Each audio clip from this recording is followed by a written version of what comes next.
most effective and sustainable through the co-culture of plants as a program. And it's working, and we can talk about it as well. Increase more share in practice. In terms of practice, farmers are using range of practice. By the way, we are training farmers on biofertilization. And the training is happening with Sky. The Sky is doing it in Southern Africa. AFSA is coordinating this in Eastern and West Africa. And we are developing now a bigger program to really train farmers on developing high quality compost, and high quality bokashi, this kind of materials. And without even us pushing it, it's spreading widely in Africa. So we want to increase that, social movement. And my last slide is go through the other two slides. I think they'll be important. Okay. In terms of social movement, outside the social movement, our advocacy is focused on basically on the regional economic commissions like ECOWAS and take that, and also at the African Union level. But on ground also we encourage social movements, Farmers Association and Leadership of Farmers Association, rural women groupings. We encourage that we increase their capacity. So agroecological practices would allow you to do that. Then we asked another question, in answer to the previous question that we asked. How do you compare agroecology with the other kinds of production systems in relation to the Sustainable Development Goals? So we did analyze 50 cases from 22 African countries, and this is the result, basically. As you can see, out of the 17 Sustainable Development Goals, agroecology can help us achieve 11 of them. I presented this at Yale University in the US, and the students said, why not do all of them? And I had no answer, honestly. So it can touch all of the Sustainable Development Goals. So AFSA, we are doing 4 flagship programs to promote agroecology at a higher scale. We have started a campaign on climate change. The national action plans, most of the national action plans at the country level are not integrating agroecology. We are campaigning to integrate agroecology in the national action plans and in other UNFCCC related policy spaces. We have started the process of producing African food policy. This is a very, very critical exercise. In Europe, it took them 3 years, and we roll it out in 4 or 5 years. The food policy initiative is a huge initiative. We have to do it with a lot of actors. Biofertilizers for healthy life and ecosystems. We are developing at least $2 million, $3 million project to practice that in 15 African countries to increase the level of agroecology in Africa. And also, we have seen a lot of agroecological products in Africa. We don't know them. We don't know their extent. We just want to map it, at least in 10 African countries. And after that, we want to look for support for these products to encourage them to produce more. Thank you very much. It was a marathon. Thank you so much. And before we get into questions for Dr. Milion Bile, can I ask Gideon, or the one that to identify himself? Is Gideon in the room?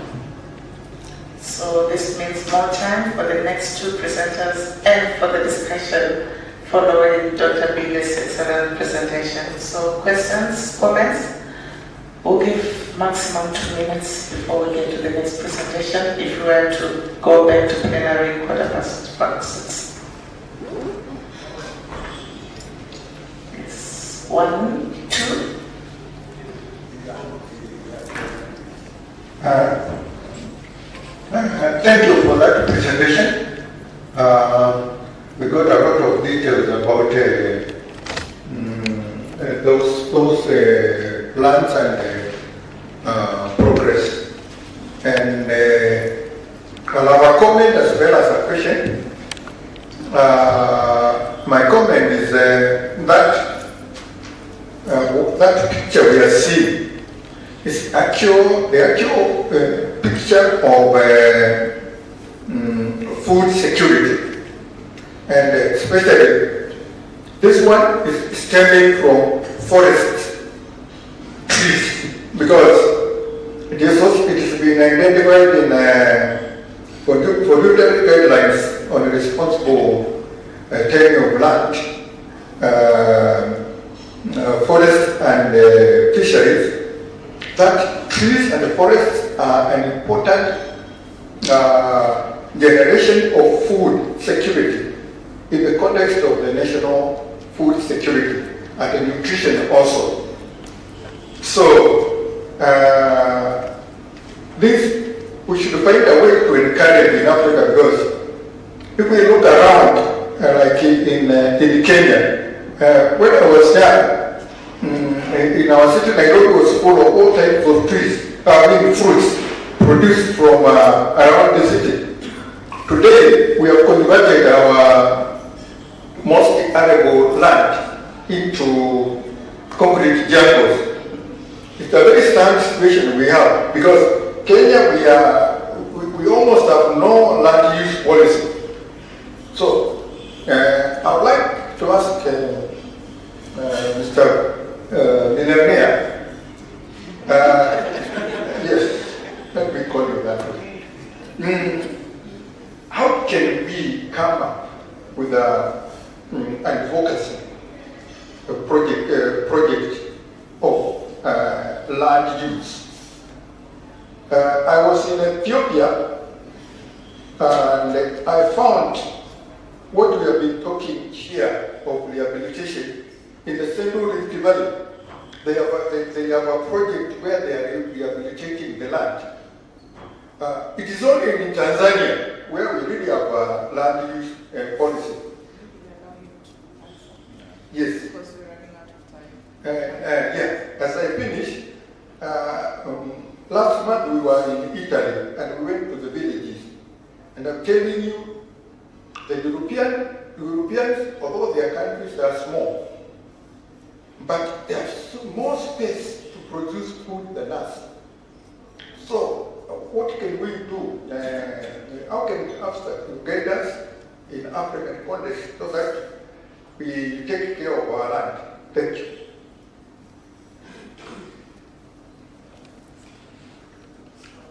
I don't have a response to be honest with you. We have started a working group in NASA actually on looking at this issue, land management issues. What we are trying to do is to collect good stories from all over Africa, where farmers have managed to protect their land, and share that with active networks like yours. As I see, you are one of the leaders in farming or social movements of farmers here in Kenya. So we need movements like you.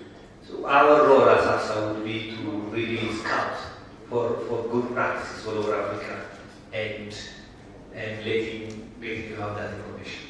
We will do that. Last one. Okay. My name is Maria. Thank you, Doctor, for a good presentation. I have one question regarding one of your key action points or strategies as promoting agroecology products. I would like to request you to explain further how you're doing that, because when you talk to farmers, especially in these days of climate change, they will tell you that pests and diseases are getting more and more lethal and dangerous, and they're getting desperate, and they're forced to go back to conventional pesticide, even when they have the intention to transit to agroecology. So it will be good for you to explain to us how such farmers could access some of those products. My sincere apologies. I can only take one more. Then if we have time left over at the end, then we can take more questions. My apologies. I see you, sir. Thank you very much, Madam Moderator. My name is Dr. Sara Olembo, and me and I know we have worked together on a few other things, but I was interested in your pillar on seeds and biodiversity or agroecology. Yes. I observed this morning when the lady who presented the vegetables that they are selling, that the base of those vegetables was very, very narrow. And of course my question did not come up to her, but I think it is still valid to be answered in this forum. Because even looking at the slide here also, I can also see the narrow base. Most of those things are fruits. I wonder, as we narrow down the base of the various products that we can derive from our practices and our efforts, is seed the main challenge, the availability, the disappearance of our own African seed varieties, or what is going, because it looks as we go ahead, we are narrowing the base of that food that we really need to become diverse. In saying so, I know the issues that we have all over Africa, not being allowed to save our own seeds, not being allowed to use the seeds that we have found, and therefore, that is, as they get left behind, when we are going forward, we find that we are actually heading towards those monocultures that we are actually trying to run away from. And as you have that, and I want to say that we also have a focus group in our program on agroecology, and my idea is that how can we work together, because we are aiming at the same result. How can we work together with AFSA to join that your pillar on seed with ours in agroecology? Thank you. Ours, which is ours? The one in the agroecology, AOI. AOI. Yes, so now our focus group on seeds. Okay. What is the other one?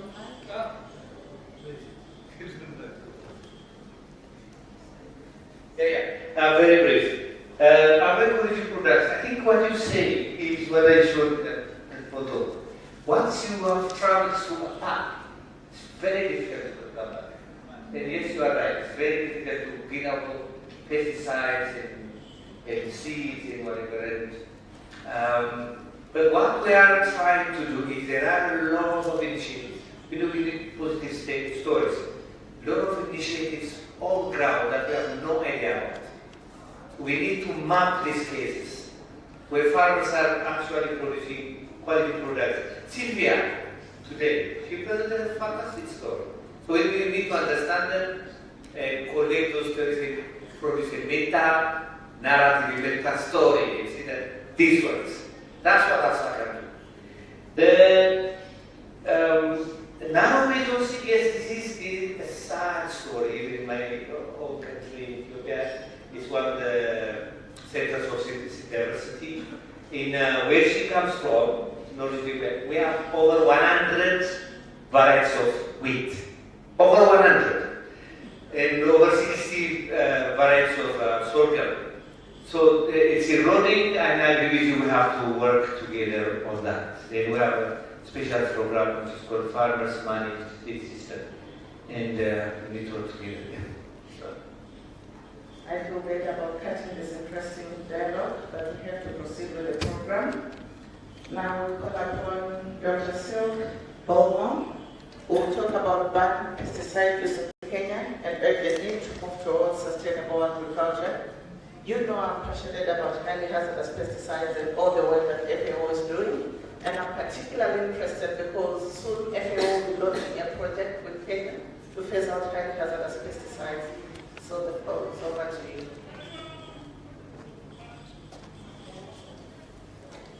Thank you very much. So I'm an ecotoxicology agroecologist and a pesticide risk assessor, and an organic farmer and permaculturist. So on the one hand, I try to improve the pesticide risk assessment procedures in this country, but also in many other African countries.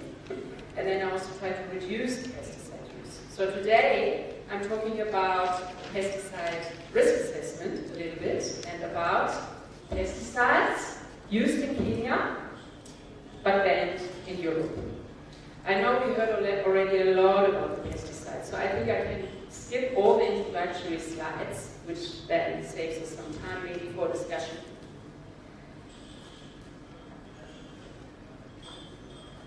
I think we heard already a couple of times we can't carry on with the usual business. This is just a quote in different words from Albert Einstein, which I like quite a lot. We can't solve problems by using the same kind of thinking we used when we created them. I think that fits very well on the urgent need to actually move towards more sustainable agriculture.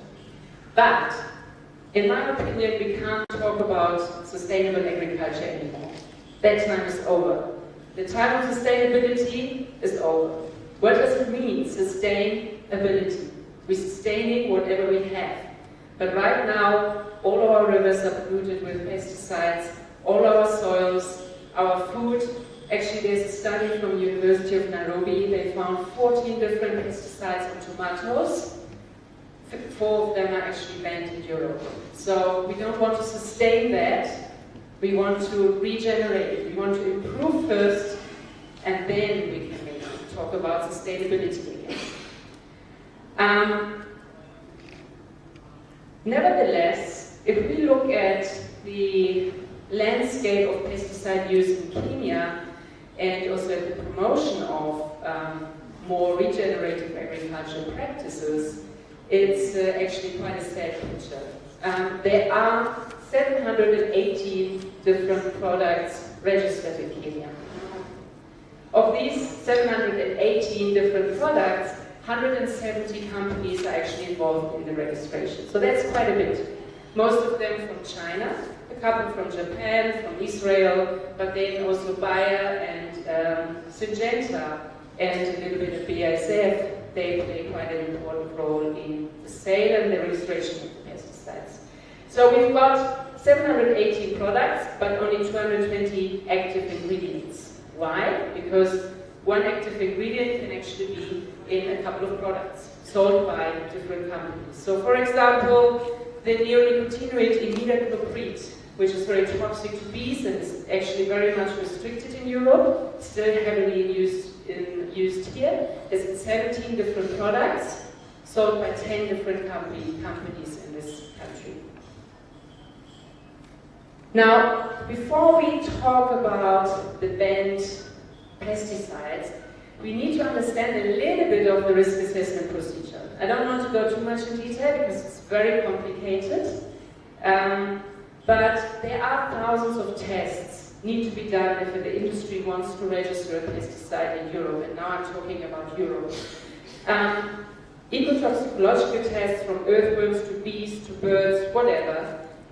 But maybe now it's a good point to actually put out that fungi are actually not in the risk assessment tests at all. And fungi for agroecological practices are very, very important if you think about the fungal network underneath, which is like more or less our internet connection and the way how plants communicate with each other. These type of tests are not included at all. It's one of the flaws. So everyone is always thinking Europe is doing the best, but actually there are like big gaps as well. So all these tests are done, and then all these sort of results gonna lead into this framework. I'm not going to go too much in detail, but there is like within the risk assessment you do an exposure and an effect assessment. In the exposure for the new active ingredients, one actually needs to model, because we don't know how much pesticide or how much of this active ingredient is actually in the environment, because it's not being used, so it's modeled by computer models. So it's a predicted environmental concentration, and that's going to be compared then with some effect values out of these studies, out of these thousands of studies. If the exposure value, so the concentration in the environment, is higher than the effect, that means there's a risk, and then one needs to do further tests in terms of the industry. And by the way, the industry is doing the tests by themselves. Yeah, so also an interesting point. Now, so that means they need to do more complex studies. And one says the risk assessment, one moves from tier 1, tier 2, tier 3. I don't want to, again, I see confusing faces, so I'm not going to go too much in detail with it. But it's just important to realize that most of the pesticides being registered are going up to tier 4. And tier 4 means the prediction actually includes already mitigation measures. So they include already, for example, a 20-meter buffer zone, which reduces the concentration in the environment. And that's, for example, the case with bifenthrin, which is in this country sold as Defender and Telstar, only registered in Europe under the obliged mitigation measure of 20-meter buffer zone. I haven't seen one single 20-meter buffer zone in Kenya. Farmers don't know about that. It's not on the label, there's no information. And it's very toxic to aquatic organisms. And if you look at this river system, which most of the rivers actually look like at the moment, you can imagine how many pesticides are actually in there.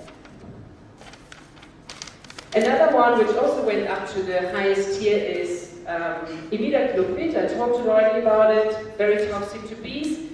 When it was still in use in Europe, it was only allowed to be used to be applied not in the morning when the bees are out. There's a study from the Netherlands, from Altera, where they actually interviewed farmers in Kenya, most of them. When are they spraying? In the morning. No label, information. We can't blame the farmer because there's no information for them. Okay, but now why are actually pesticides banned in Europe? There are two different concepts. Either there's so many results that you can act, whoa, 4 minutes. That you can actually ban this pesticide. Or there's another concept which is called precautionary principle. If there's not enough proof that this pesticide is not facing any, posing any risk, you can withdraw it from the market. So these are the endpoints where they look at the criteria, the receptors, the operator, the bystander in terms of human health, very often women and children, and the consumer at the bottom, which is basically all of us. And for the environment, they look at earthworms, aquatic systems, bees, etc. Now, one of the central slides, we look now at all the 220 active ingredients being registered here in the country, and we use the categories from WHO of yes, there is an effect on cancer, yes, there is an effect on mutagenicity. We talked already a lot about EDCs, on reproduction neurotoxicity, or possibly in light red, or proven no effect in light green, or no data in gray. So the worrying thing is that of these 220 active ingredients, there are actually quite a couple which have dark red color. So yes, there is a certain effect that causes cancer. These shouldn't be on the market at all. They should be not here. The same as possibly. For me, it's enough if it's possibly causing cancer. I don't want to have that on my tomato. And another worrying thing is the gray shades for the different effects is that actually no data are existent for these types of active ingredients. I'll skip that. Now, that's the other central slide, according to my title. If we look at these active ingredients, 150 are approved in Europe, 25 are not in the database because probably the company didn't have any interest to register it in Europe. But then the most important thing, actually 50 of these 220, which is 25% being used here in this country, are banned in Europe. Because they're either causing cancer, reproduction, EDC, etc. Some of the examples I very quickly run through them is carbendazim in 8 different products, diazinon in 6 products, acetylate in 4 products, paraquat in 7 products, imidacloprid in 17 products. So now the question is, how is that possible? And I think we asked ourselves these questions already yesterday quite often. Industry very often is justifying, well, we're doing the training on safe use of pesticides. But just the recent guideline from the FAO states the first step is reducing pesticides. Second step is phasing out the HHP. And only the third step is training on safe use of pesticides. So I think that's the responsibility of the industry also to look at step 1 and 2. Another thing is the double standards, which allows the industry to actually still export the chemicals to another country, even if it's banned in their home country. International legislation, not necessarily weak, but it takes a long time until you put a compound on the list for the Stockholm, Rotterdam or Montreal Convention. It also takes a long time to ban actually pesticides in Europe, but you can't imagine how long it will take on the international legislation level. And then we go non-existent national legislations. Hardly any capacity, no laboratory, no capacity in risk assessment, or hardly any capacity in risk assessment. Whenever I do training with registrars in different African countries, they tell me we can't do further tests. We don't have the money, we don't have the capacity. But they could actually apply the precautionary principle as it is happening in Europe, because then it's the responsibility of the industry to do the tests, and not the responsibility of the importing country. Then there is no data on pesticide use, no monitoring data. We don't know how much is actually in our water, in our food, in our soil. So there's a very weak consumer protection, and I think we need to sharpen that one up. Now, and that's why I think there's a need to actually move on an individual basis towards agroecology. So that's my back garden where I do actually permaculture at home, producing my own food, because I don't want to wait for government to actually phase out these pesticides, and I don't want to eat these on my food. So agroecology, permaculture, whatever you call it, I think is one of the short solutions. Thank you.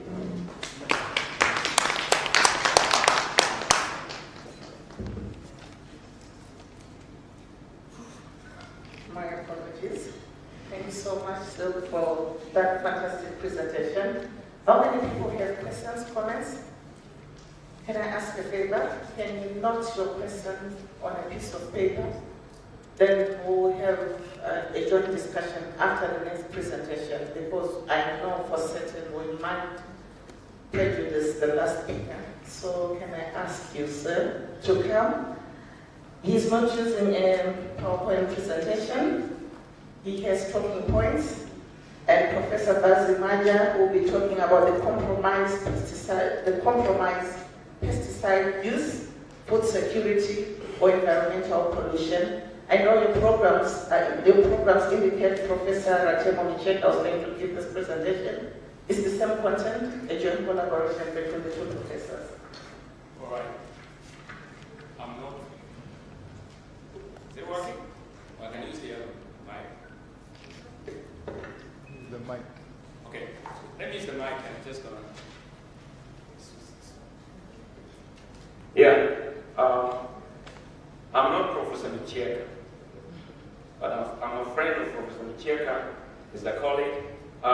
For the benefits of those who are here, the topic was compromise, pesticide use, food security, or environmental pollution. The previous speaker has quite taken us through what you can see in this country. We have over 1,200 products, not even 750 now. Why we chose this topic, I wish Prof was around, he has rushed somewhere. We're saying, you know, when one has bread, there are many troubles. Am I going to eat it now? Am I going to eat it later? When one lacks bread, There's only one problem: empty stomach. When we listen to the previous speaker before came here, he talked about the world food availability, but is it equitably distributed? We've got to think about that. Agriculture still remains the most important event in human history, and it's going to continue being so. When we talk about pesticide use and food security, pesticide use, we are worried about overuse, using a lot of it. Security, lack of it. Environmental pollution, degrading it. So it's a balancing act in that direction. For the future of agriculture, for sure, I'm glad to see, I would say, let me not be without any prejudice. I've spent 15 years working on what Madame was talking about as a pesticide scientist. I spent another 10 years in the trade, and I'll spend the rest of my time working on projects, including Africa stockpile. So there's a lot of similarities. So the big challenge for us is called tools of increased production through sustainable, because the land is not going to increase whether we like it or not. For those of us who are Kenya's independence was 7-8 million people, today is 50. The land has not moved. My friends say they are going to the cities. So we've got to improvise somehow. So for us, we need to think about appropriate technologies, but these technologies should be cost-effective. When you think about technology, think about the tool. So for that smallholder farmer, farming is not a lifestyle, it's business. It's no longer business as usual, business as usual. So the whole process of the 60s, the 70s, the 80s, it changed a great deal. So we get to think through a catalog of technologies that can help that farmer sustain production. A catalog that can make the farmer have a sustainable environment. You do talk agroecology. I remember it's coming now, but it's always been there. We'll never forget, IPM still remains. Use of pest control products judiciously, carefully. We've got to read about biopesticides. I remember FAO and a few other countries 10 years ago, we got about 16, 17 biopesticides in this country. That was the initiative of not only the outside, but the farmers, the man looked at that. Agroecology, water conservation. There's so millions of things that we need to think about. Right now, African Development Bank is working on what you call technologies for African agriculture transformation. A few of the people who are here, maybe this one somehow, you're looking at it. We are looking at what your research has been doing, but I can tell you the key take-home message for you, whether you talk about no use is the cost of developing technologies and getting those technologies out there for the smallholder farmer to benefit. So as we go home, let's not romanticize about certain things. Let's ask ourselves, are these technologies affordable? Are they available? Are they appropriate way they can be used to help the farmer? Putting the farmer first will help us to answer a few questions. But living in the silos will not help us build networks because the resources are not there. If you will not give you enough to do it, because you need to generate. The bigger challenge for Kenyans, we used to have what we call commodity levies that would help research. But now we have changed the systems, go to negotiate with the county governments to get some more activities done. So the challenge is there. We go to balance it. We go to balance productivity. We go to balance environmental conservation. We go to balance safety, apart from food security. Thank you very much.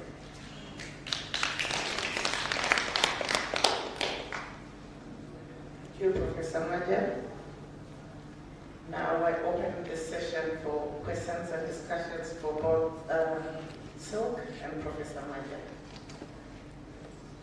So I might have missed you, so if you don't mind to raise your hand so that I spot you. Thank you very much. My name is George Mutai. I have a question to the first presenter, and just take it as I've worked with the pest control program for a long time. Now I'm very concerned with the presentation because basically it was only last year that I came out of the board. But what you presented was not true in a number of cases. Like what happened in this country is when a product is registered, we are basically using Europe as our landmark. We say, is it registered in any other country with reputable risk assessment? If it is not, we don't.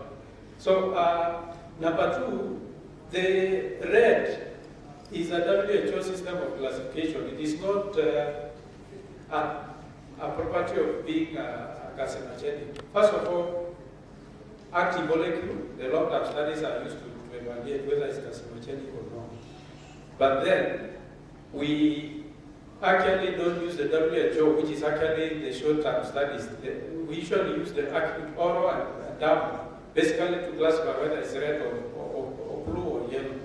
So I don't agree with the red in market to mean that those products are carcinogenic. It is the intrinsic property of that molecule. If it is found to be carcinogenic, anything CMR, then it means it is not registered at all. That is the basis of what happened in pest control program. So I think, yeah, maybe we need to discuss that further. And, okay. Just because of time, I also want to mention that neonicotinoids is actually discussed widely in this world, in all the globally, because it is actually a big issue. In fact, even in Europe, the whole discussion is still on. But what we have found in this country is, if you look at the label, we also mentioned it clearly that unless, when you don't spray when the bees are, the bees are foraging. And that is the timing. We also keep them the timing in the label. Generally, I want to say we support IPM, and probably we need to have, just like in Europe, the farmer not to be spraying because they don't follow that label. That is what we have as a problem in this country. And basically, there's an association called Agroechology Association of Kenya that is now developing what we call spray service provider. We don't allow the farmer to spray. That is what is exactly happening. Because just like Bernardo, if people are not following it, then it becomes an issue. Thank you. Let me know. Okay, Joel, I hear you, but there's so many hands up. And can I take the privilege, because I'm holding the mic, to respond, just to bring you to speed on the dynamics and the latest developments concerning highly hazardous pesticides in East African community, and particularly in Kenya. We're working very closely, and when I say we, I refer to FAO, in response to a request for technical and financial assistance to address highly hazardous pesticides. We are applying the WHO and FAO criteria, the JNPM criteria, to identify highly hazardous pesticides. And I see the work that Sue presented covers some of the criteria, but over the next few months, Kenya will be going through that exercise to screen all the products that are registered in the country against the criteria and to identify the HHPs. I suppose you missed my presentation yesterday when I presented the criteria, the 8 criteria. They include WHO classes 1A, 1B, listing in the international conventions, Stockholm, Rotterdam, Montreal, as well as carcinogenicity, I call it the GHS, mutagenicity and reproductive toxicity, as well as unacceptable risk to human health and the environment under local conditions of use. We can continue the bilateral discussion. I'm trying to follow the order. You, sir, next, you are next, sir. After him. No, after him. Yes, it's okay. Okay, thank you. My name is Ferdinand Wafula from a small non-government organization in Western Kenya called Biogardening Innovations. We are raising awareness farmers on the dangers of pesticides and synthetic fertilizers. And I'm happy that the narratives that Milon was sharing with us, we are doing it practically on the ground and through linkages with AFSA. We are training farmers on biofertilizers. And what we are seeing from just 1 year of training and applying is that the crops are able to resist against the diseases when they are well nourished. And some of the biofertilizers are just locally made. And we're talking about just going beyond composting and, for instance, just using cultured native microbes. So that I think some of you maybe have visited our stand there. So I would wish to say that we need to just step up those efforts and change that narrative, because we are seeing some of the pesticides that have been banned in Europe. We are seeing farmers still using them.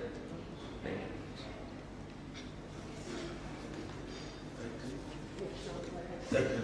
My name is Timothy Olabidi from Nigeria. I just want to give a sort of remark, not a question per se. We are talking about banning some of these chemicals or stop the use of those chemical fertilizers and that of synthetic pesticides. We should also do everything to address a better alternatives, and that is the aspect of stepping up the production of those biological materials, be it fertilizers or biopesticides that are ecological friendly and that environmental friendly as well. So what I'm saying in the sense that by the time we just stop the use of synthetic and we do not have alternative, the whole country or perhaps the whole continent may likely run into a problem. We should step up every alternatives to safeguard the production of our crops. Thank you. Thank you. Well noted, and I want to reassure you as I keep talking about highly hazardous pesticides from the work that was done globally. So far, particularly on the African continent, when we go through addressing HHPs, the 3 steps: identification, risk and needs assessment, and mitigation. When you do the identification, actually what you identify as HHPs ranges from 6 to 15% of products that are registered. We're saying these are the highly hazardous products. That's a good entry point. We phase those out, and for those HHPs, I can guarantee you we do have alternatives, and agroecology is a good way as well as we phase out these highly hazardous pesticides. Thank you very much. Just to finish off of your sentence also, yesterday we discussed this matter, and we said that in Africa, Madam Moderator, thank you for the work that you are doing, but even before a pesticide is imported into a country, there should be a permit. Are these things coming in, through back doors, or how are they coming in without coming through the pesticide board? Secondly, we have solutions outside there, and as we noticed yesterday, when solutions come from within Africa, they are not recognized, they are not taken seriously, and we know that some of our researchers are having very difficult times registering the products that have been proved to be working. So we don't know what solution are we looking for when we already have the solutions here and we are not able to take those ones up. We still insist on using these ones from Europe, and at the same time, even as the risk assessments are done, yesterday we referred to the case of Philippines, how they shipped back those plastics back to Canada because they are not a dumping site. Why can't we collect all the ones that we know that they are very bad and take them back to the countries which brought them here? Food for thought, ladies and gentlemen. Food for thought. I will not answer, and probably somebody wants to respond. Yeah, quickly, I'll shoot my question to Afsa. Not even a question, but a request. Our regulatory framework are very weak, especially in Kenya. Anything in Kenya comes in, and I'm telling you today, this thing is very serious in the villages. The other day we went somewhere and we were talking to an officer in the county government, a young lady, and she's worried that I've known her for a long time. Just found her worried. I asked, what's wrong with you? She told me, I went last week I went to the hospital, and when they tested my meat, they found my body has got so many pesticides, and she was totally worried. Now, what Dr. has said there is very critical. Please, officer, can you lead us so that we strengthen the policies that should guide us and protect our African countries? Because like Kenya today, it has gone to the extent that the pests have become so resistant, they are spraying the pests of livestock to vegetables. You see? And this thing is, it is so worrying that something must be done quickly. And I think the organization that is well suited for this officer, get in touch with the FAO, and you bring us farmers so that we can take up this, because all what we are doing producing food, we are wasting time, we are giving our people poison. Sobering remarks. Yes. Sir? Good evening. My name is Eric Kimugui. Just want to express my comments on some of the presentations I've seen. Thanks for your presentation. And it's good because I've worked with the pesticide leaders as well, and it's important for us to know that pesticides in Kenya are highly regulated, are extremely regulated. They go through a rigorous process of registration, not less than 3 years, for every. And in most cases, majority of cases, they are just usable. Or originating companies registration guidelines. You cannot register a product in Kenya if it has no use from where you put it. And if you have any doubt, you don't get registration. And again, bringing in pesticides in Kenya, you must get an import permit, another rigorous process. I guess 3 steps for you to get pesticides imported in this country. And we have data to prove that. Another thing I want to mention on, you mentioned about precautionary principle. And I wish you took your data and analyze the number of products that Kenya has banned, the number of class 1 going to class 4, and the number of biological control products that are rising. I remember I want to give a story, just to illustrate the story of agroecology. It dates up now. We are just semantics. It's a long time. When biological control agents were introduced in this country to start in early 2000, to start controlling mice, white, everything else, people were thinking this magic. And the idea was, we want to reduce chemicals. What happened?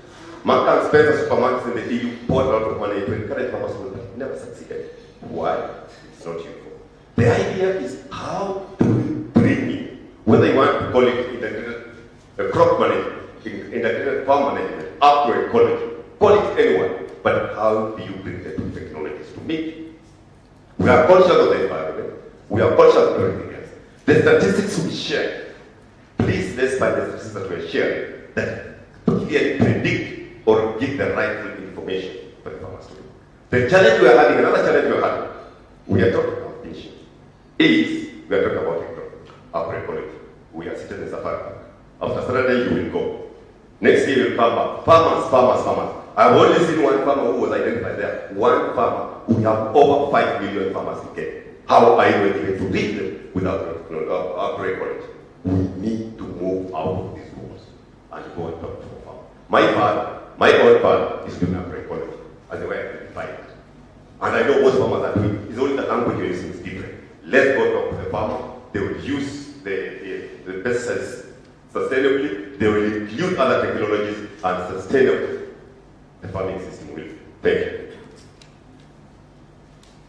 Well, what I made out, Eric, I think we are agreeing that agroecology is the way to go, right? It is, but in a reasonable way. It's not replacement, but compatibility. How compatible? Yes, Tim Alfred. Now, what I'm trying to look at is there a possibility of these two people working together? Those who analyze the chemicals and say it is hazardous, and those who produce it. Because I would think if the two work together, they wouldn't allow some chemicals to come into the system and eventually destroy the whole ecosystem. So is there a possibility of the two working together? Because it also becomes expensive when some chemical is found not sold, expenses are faced by the producers, the users. So is there a possibility of the two working together so that some chemicals are not allowed to come out from the producers? There is a possibility that I can reassure you. I might be boring because I'll keep going back to highly hazardous pesticides, but that's our entry point. And where we address highly hazardous pesticides, yes, it's multi-stakeholder consultation. We bring all the key stakeholders together and we agree on the mitigation measures. So yes, there is a possibility as Kenya particularly addresses HHPs. And like I said, the whole East African community, the whole of SADC, they've agreed that they want to phase out highly hazardous pesticides. Okay. We were supposed to be leaving the room, but Sue said she just wanted to respond to something. Thereafter, I might just also say thank you, ladies and gentlemen. Once Sue finishes, we have to move to the next room. Yes, just very briefly, because I think there were just two questions from your side, and I actually want to reflect on that. What I did is I looked at the registered pesticides and I compared that to the list in the European Union. So there is definitely 25% used, registered here, and being banned in Europe. I can give you the proof. And I think one of the problems is that there is not the procedures in Europe to re-register a pesticide after 10 or 15 years. So you might have registered it 20 years ago, but by now it's already banned in Europe and there is no re-registration process here. So that might be the problem which probably solves our misunderstanding. And there's definitely also proof that these pesticides are still in use. Even CAFIS did analysis, yes, and they find all these banned pesticides on kale, on tomatoes, and you can just look it up at the annual report of 2018. Thank you. Thank you, ladies and gentlemen. I see we're all very passionate, but we are men and women under authority, so let's move for the plenary session. Once again, thanks to the presenters, and a round of applause to them.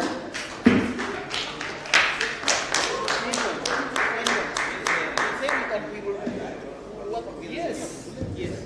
You are avoiding this as